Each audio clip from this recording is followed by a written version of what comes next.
আজকে সকালে উঠেই ভাবলাম বাগানে একটু যাই, গিয়ে সব তুলি জিনিস। অনেক দিন ধরে কিছু তোলা হয়নি, তো সেইগুলোই করলাম। এটা হচ্ছে পুঁই শাক।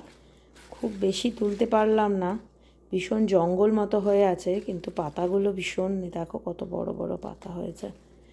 এটা টমেটো, এই টমেটো এত হয়েছে যে এই যে কয়েকটা মাটিতে একটু পড়ে একটুখানি এরকম নষ্টও হয়ে গেছে। গাছ পুরো বেঁকে গেছে টমেটোর ভারে, সব টমেটো তুলতেও পারিনি। এতগুলো টমেটো হয়েছে, 1 2 3 4 5 6 7 8 9 10 11টা টমেটো হয়েছে। এইগুলো হচ্ছে চেরি টমেটো, এরম ছোটই হয়।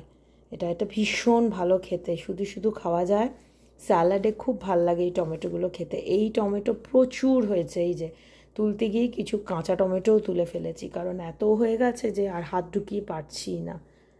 আর এই লঙ্কা, অনেক লঙ্কা, এই লঙ্কাগুলোর গন্ধ ভীষণ ভালো, ঝাল আমার কাছে অতটা নয়, আমি খুব ঝাল খাই, আমার কাছে অতটা না, কিন্তু যারা অল্প ঝাল খায় তাদের পক্ষে ঠিক আছে, কিন্তু গন্ধটা ভীষণ ভালো। শিম আগেই তুলেছিলাম বেশ কয়েকটা, আজকে তাই এই কটা তুলেছি। আর বেশ কয়েকটা আছে, সেগুলো একটু বড় না হলে তুলতে পারছি না। কুমড়ো ফুল হয়েছে প্রচুর, কিন্তু ওই যা বললাম যে তোলা যাচ্ছে না, কারণ এত জঙ্গল হয়ে গেছে ওখানে।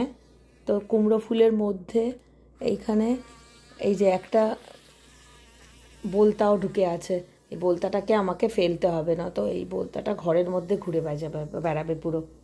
আর এই যে লাল শাক হয়েছে, লাল শাক প্রচুর হয়েছে এবারে।